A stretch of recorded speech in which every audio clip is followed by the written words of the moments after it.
How's it going today, everybody? Eddie Kernan for Rexylab and the Squishy Guitar Project. Well, this one's going to be really interesting because we have a very fast-tracked guitar for somebody that is dealing with having a bone marrow transplant. And currently he is quarantined. This one is extremely personal to me. And I am going to build this thing as quickly as I possibly can without cutting any corners, because I want this kid to have this guitar across the room from him so that he can look at it, and hopefully it will give him a little inspiration to keep fighting.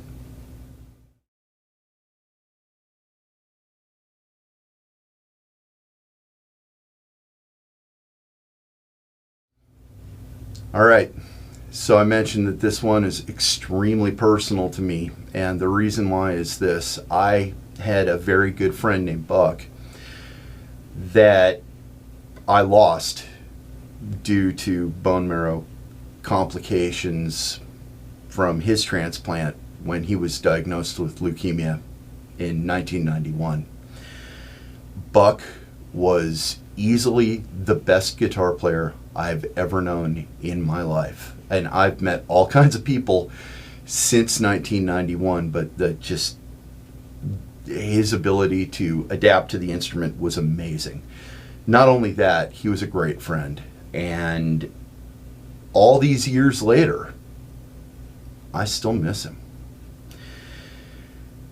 So, I'm running on almost no sleep because currently it's the busy season for my work, but there's a named storm that is coming towards the Gulf of Mexico. So they cleared us out, everybody out of the pool, which was great.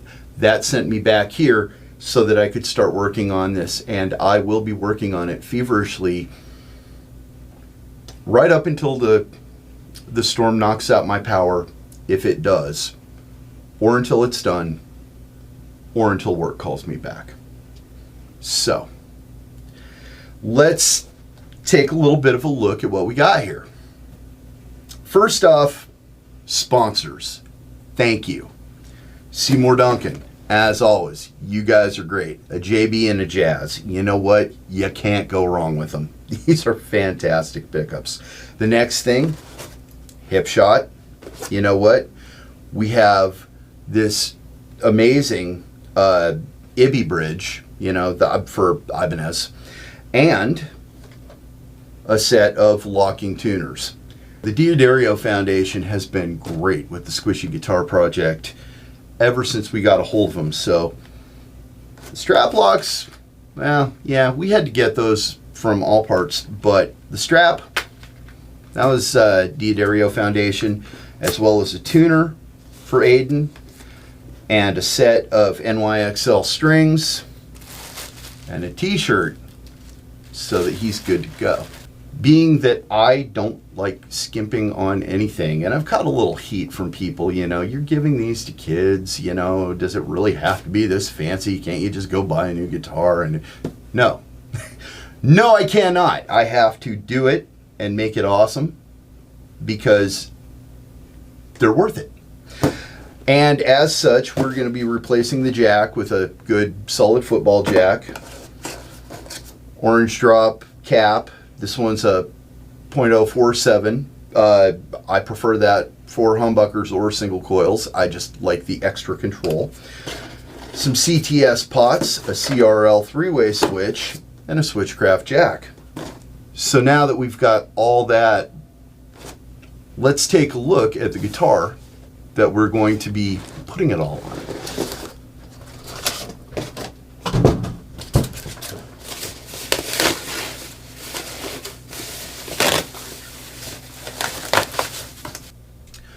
Ah, yes, indeed, the mighty Ibanez Micro. Now, this may seem like kind of an odd choice, but this is a young kid. I believe he's 9 years old. And everything should just drop right on. So it's really cool. It's very exciting. All right, first things first, I want to know, is this awesome Hipshot bridge going to drop right in right there? Let's find out together. Interesting. Okay, well, looks to me like that low E string has a slightly different hole there. Screw holes line up perfectly, got to drill a new one, not a big deal. And then, not really that big of a shock. This E string, it's covered up by this plate, so I'm going to have to extend that slot a little bit. That's not a problem, I can totally do that. Next, let's get this pickguard off. You know what? It looks like it wants the neck to come off first. Let's do that.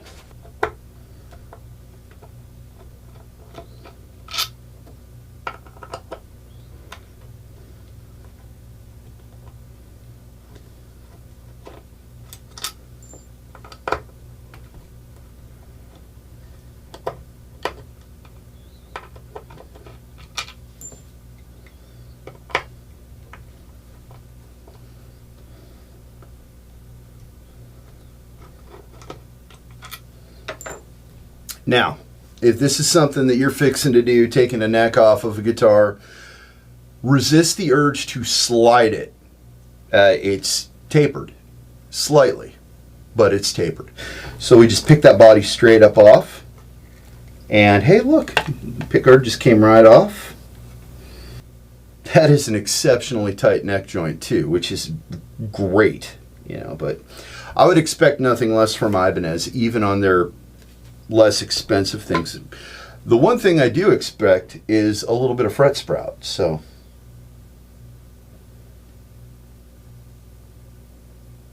interestingly enough, there ain't much. That won't take hardly anything.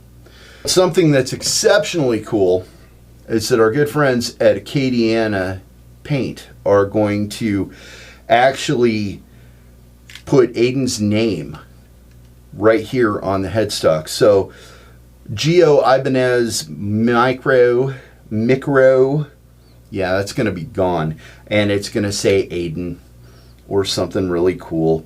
I don't know. And we'll also pull these things off and get a little bit of Hipshot goodness on here. So it'll be really cool.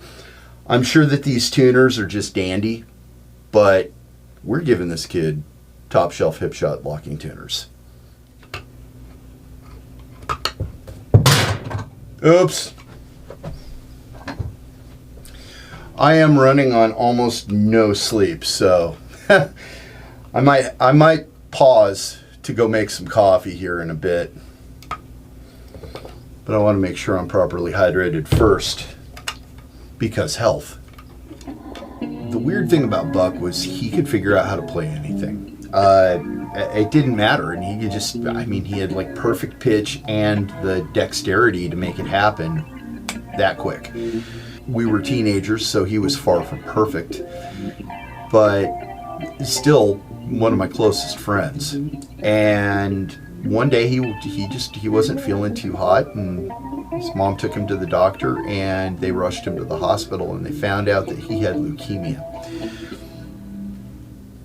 A lot of stuff started happening, and one thing that was a real big deal was this. Buck used to have a guitar that was exactly like this. This is a 86 Focus 1000 by Kramer, Japanese basically version of a Beretta, and this is identical to the one that he had, and I know that it's exactly what it is because the actual logo and the way that it's on there in that color and everything, they only did it that 1 year, and then they changed it up.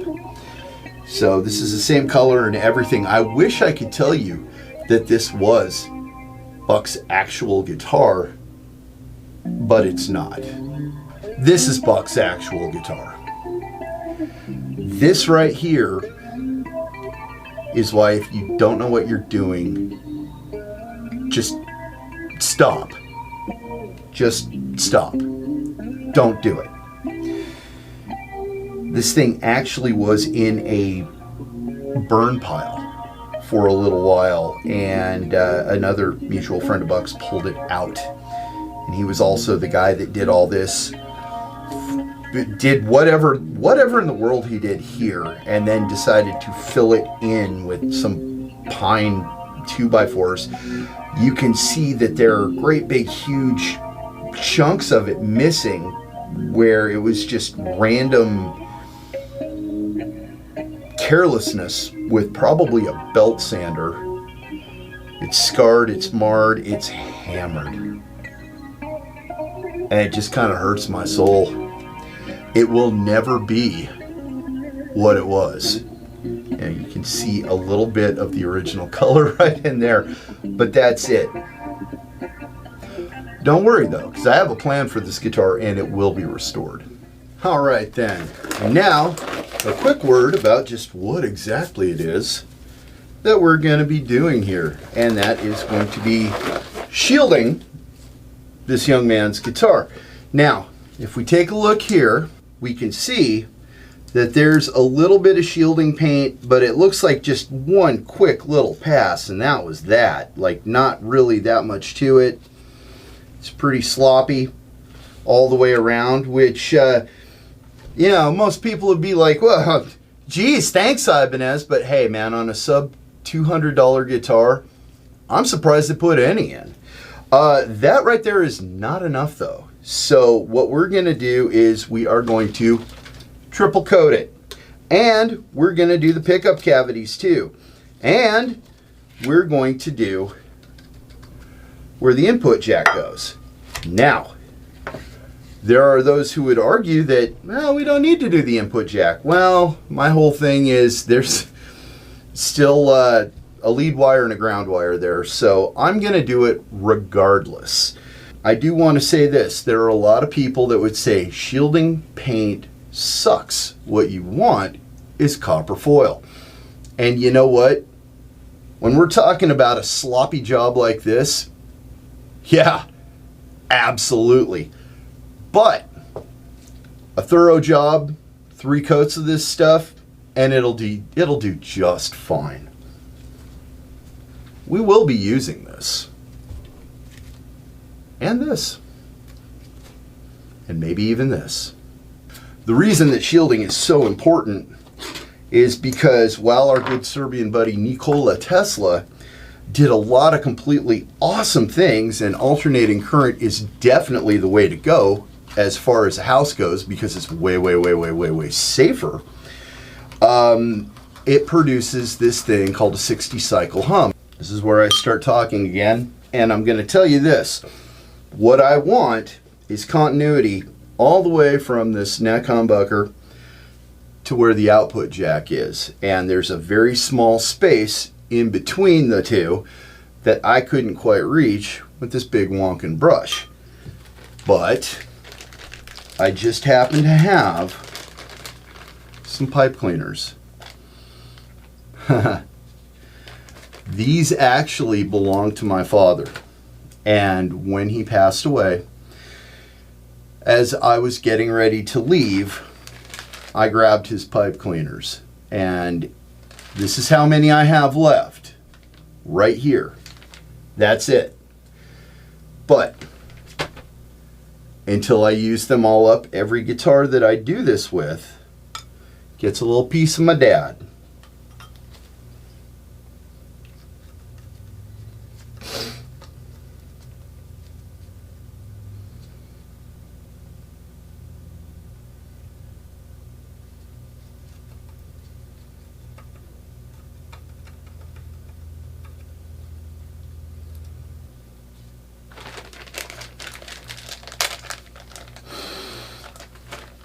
Still smell faintly of his pipe tobacco. Okay, that's one of 3. Now here's the deal with this. It's extremely boring to watch. It's literally as exciting as watching paint dry. So that's it. You're just going to have to trust me that I've done this 3 times as I go to put it back together. Let's move on to something just a little bit more exciting. This is a 1991 Ibanez black and green Universe. Steve Vai was a really, really big influence on Buck. And that was his dream, was to get one of these guitars. And his mom was hell-bent on making it happen, and she did.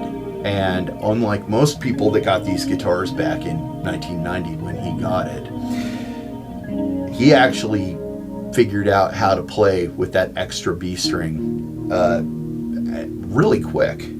Like I said, he was amazing. This is an interesting guitar, and it's very obvious that Ibanez had to do some creative stuff to make Steve Vai happy. For example, these knobs here, those are white knobs that were painted. You know, they didn't do the solid different color things. They were black or they were white, take your pick. So they had to paint them. You know, they had to develop an edge with an extra string. They had to get DiMarzio to design 7-string pickups. It was pretty interesting. And, you know, it's really hard to appreciate just what an innovation this was, because now they're everywhere. It's also hard to imagine what a flop they were in the beginning. And if it wasn't for Korn, 7-string might have disappeared.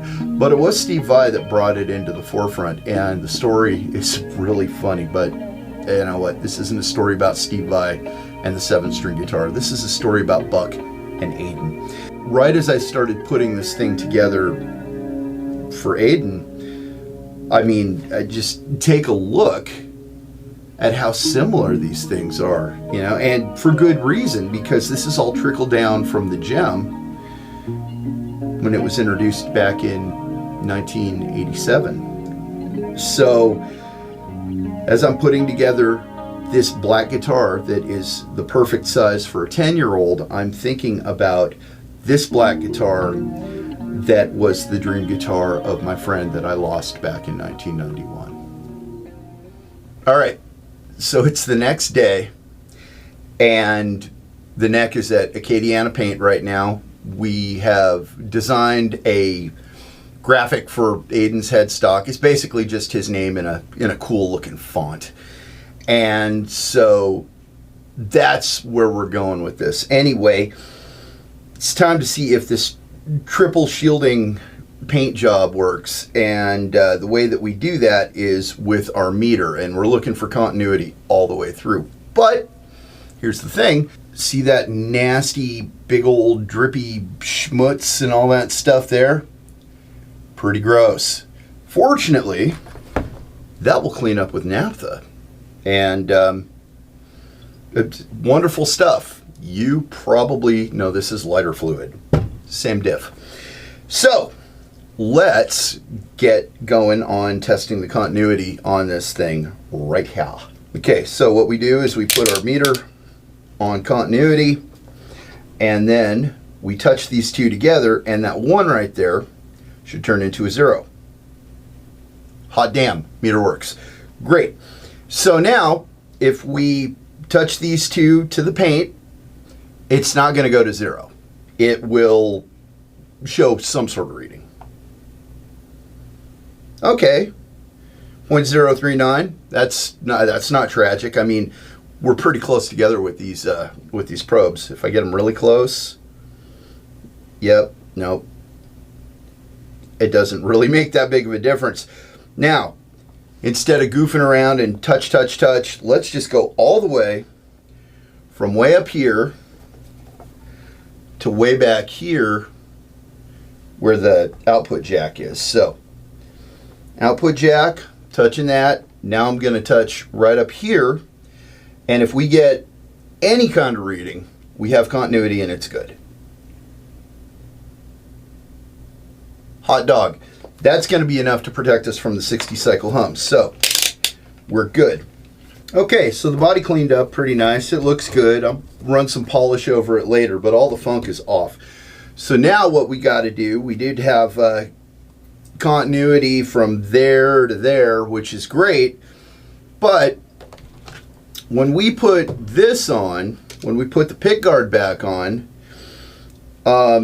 it's only shielded right here. And this is a bare minimum job for a bare minimum kind of setup. And that's fine, you know, that's fine because this is a great thing for what it is.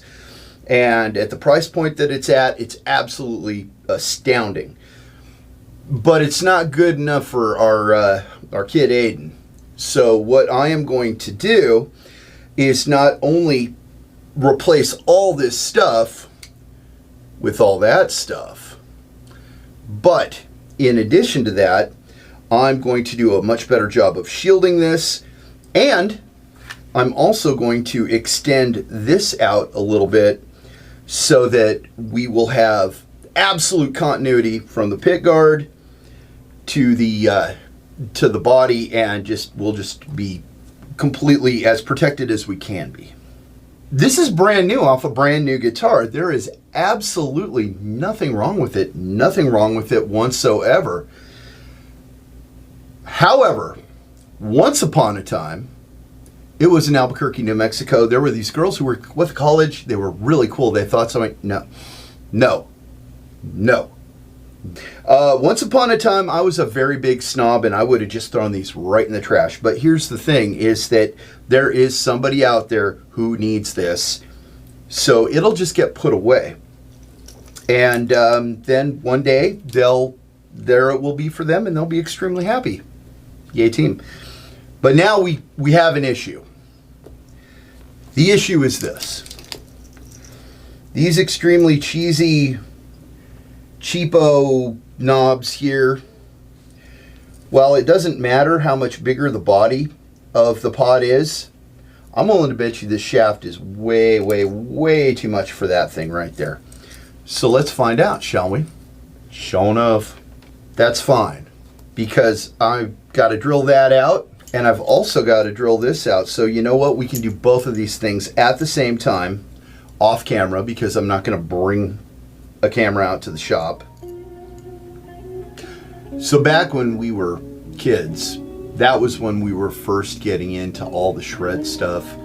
And it's funny too, because I think a lot of the guys that have been classified as shred guitar players don't really enjoy the title, but we loved it. We didn't care, and like the newer and the more insane it was, the better.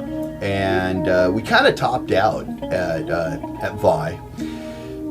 But the thing is that at the time I wasn't actually even somebody who plays guitar. In fact, guitar is my third instrument. I started on drums and then bass, and I got more guitars than anything else. But I mean, they're just beautiful. Just look at them, you know. But we were really into your Paul Gilberts and your Joe Satrianis and Steve Vai, and the bass gods too, Billy Sheehan and Stu Hamm and Stanley Jordan. Buck actually got to a point where he could play an album and a half of Stanley Jordan stuff note for note. It was completely insane.